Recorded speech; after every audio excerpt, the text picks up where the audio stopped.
What is your most what the F customer service experience?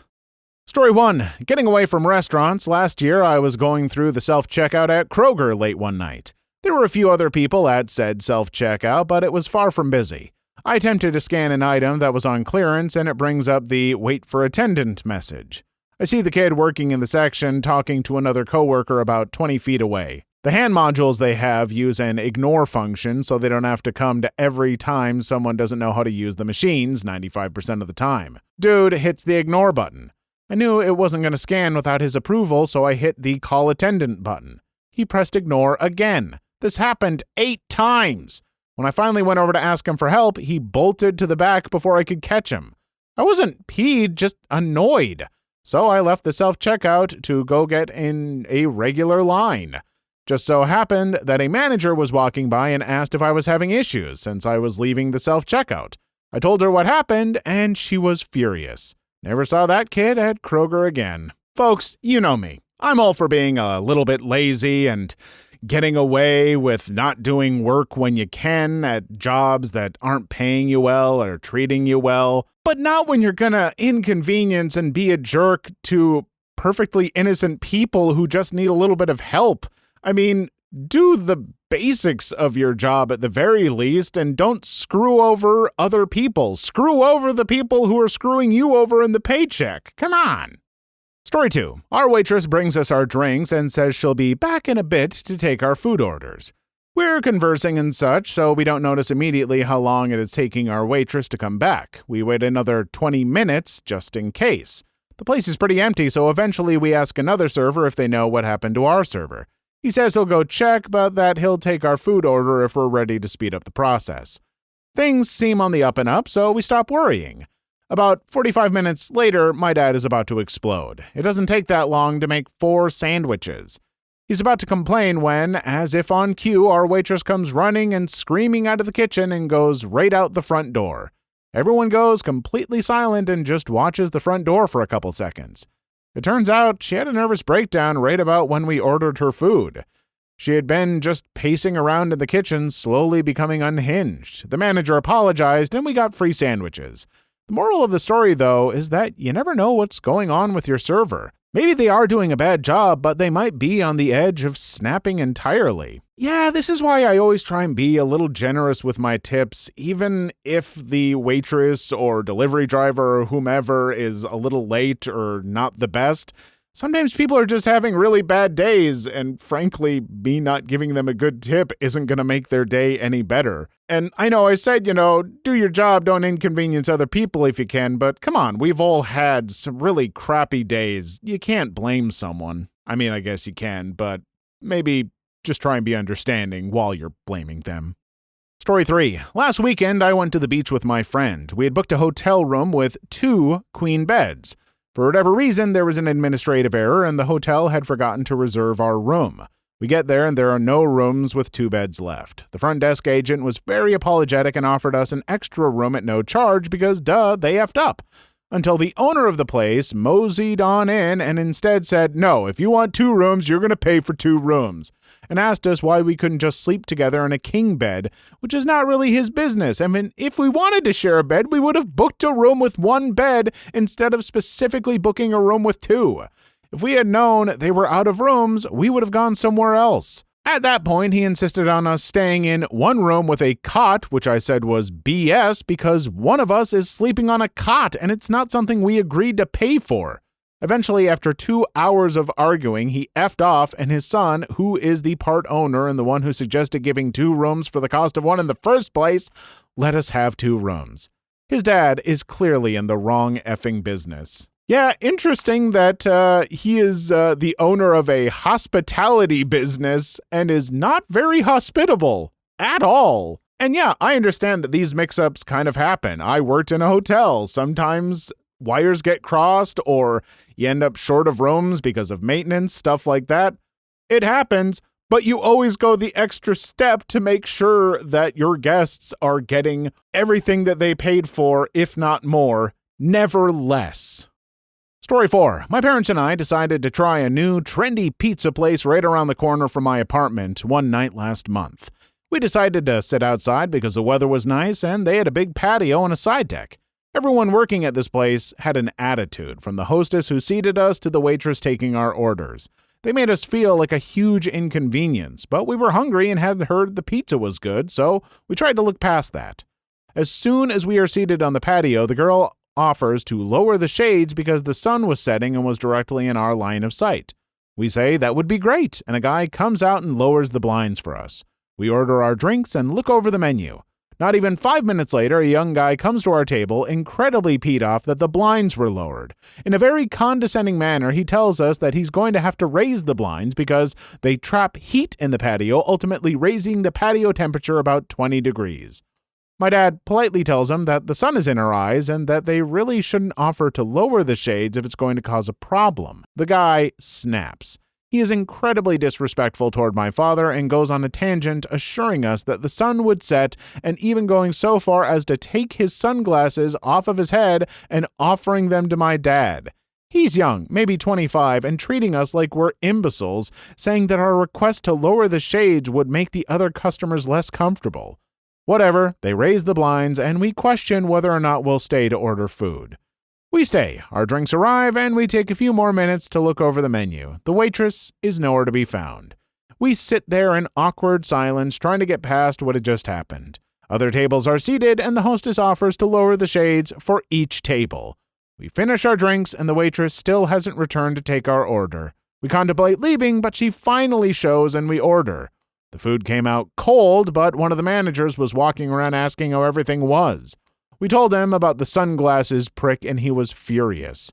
I haven't seen the guy working there since. Boy, when you've got that many workers who are just not hitting the mark, it always makes me wonder how the management or owner of a place like that is.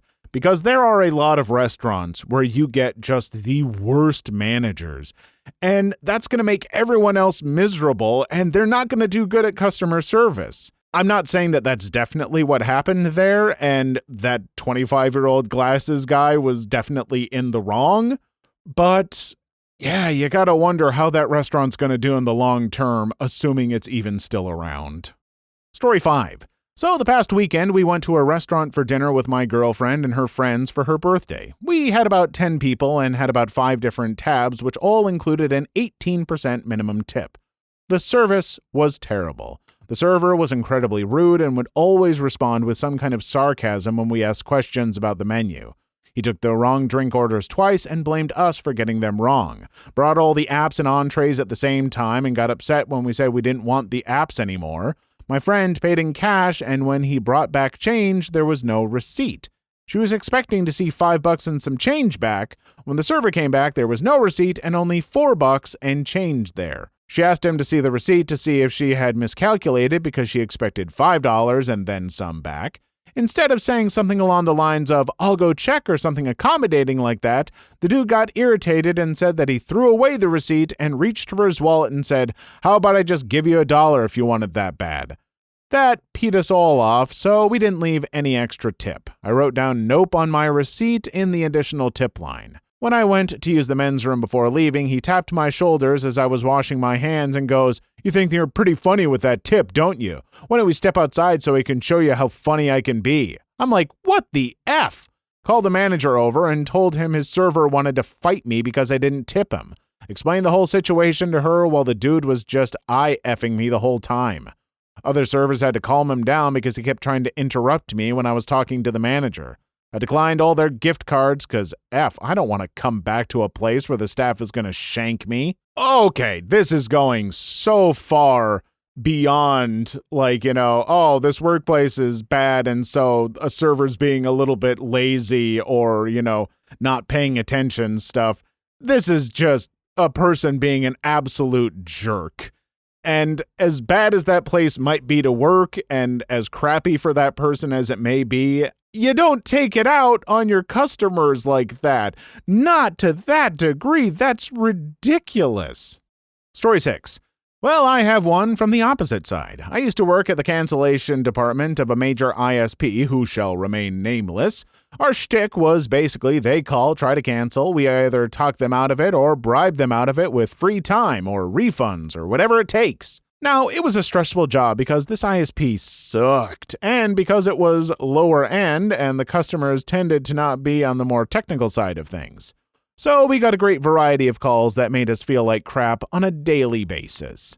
Once, when the servers were down, I spent 12 hours getting screamed at by people because I couldn't cancel their accounts. One man put every single member of his entire family of 5 on the phone to scream at me. Sigh. Anyway, this one time I get a woman. She sounds young and she has a cutesy email address. I got into my shtick about her bill and how it's important to have internet. I hear kids, so I go into the whole important for school thing, so I try that. She's pretty nice and tells me she would love to keep it, but she can't. So I go through the whole, well, if it's something we can fix, yada yada. Nope.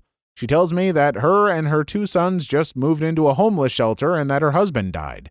She really wants to keep the account, and she wants to desperately keep the email because she has a bunch of resumes out, but she can't even afford the $2 to keep the email account open. So I put her on hold and go to cancel her account. I must have sat there for a few seconds thinking, just staring at her bill history. She had paid religiously, so I had an idea. I refunded her every single payment she had ever made. It took me a little while, and when I went back to the phone, I tried explaining to her that because of her financial troubles, she was getting a refund. She didn't understand at first. I had to repeat myself a few times and then explain exactly what I had done.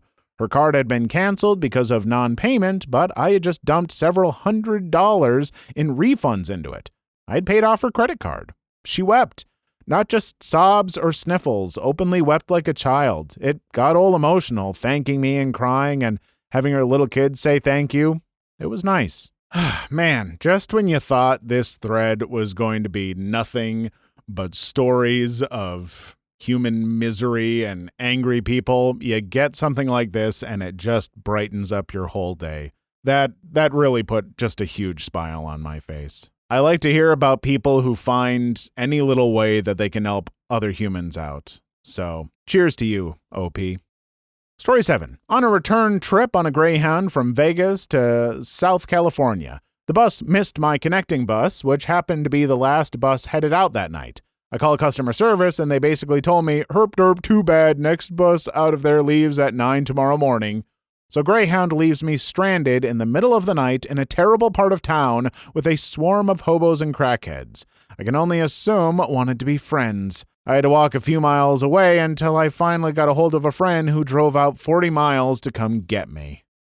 Story 8. I was at an awesome barbecue place in Fort Worth with a bunch of friends. Our server was a bit goofy. He was a funny, really nice, but kind of distant. He just seemed like he didn't seem suited to be waiting tables. He got our drinks and orders wrong, but it was hard to be upset. The what the F moment wasn't bad or good, it was just weird.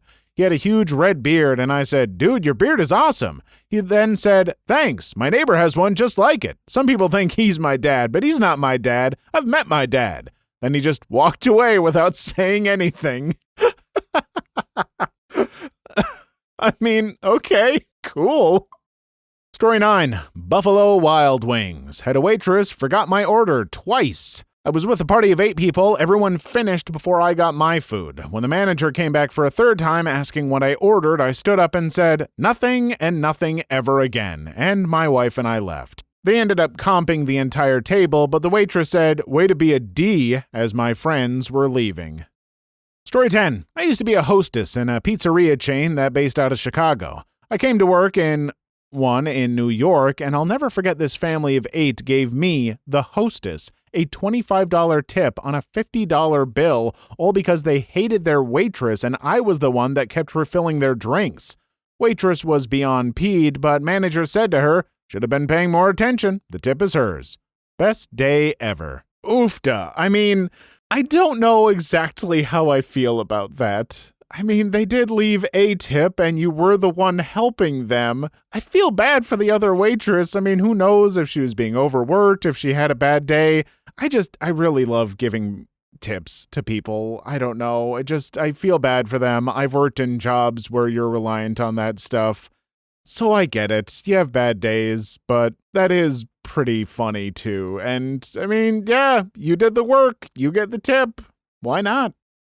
Story 11. I'm from New Hampshire. When I was going to college in Florida, I had a gas station cashier refuse to sell me cigarettes because I showed her my ID and she didn't believe that New Hampshire was a state. Please leave your story in the comments. I would love to make a video on them in the future. Also, don't forget to like and subscribe.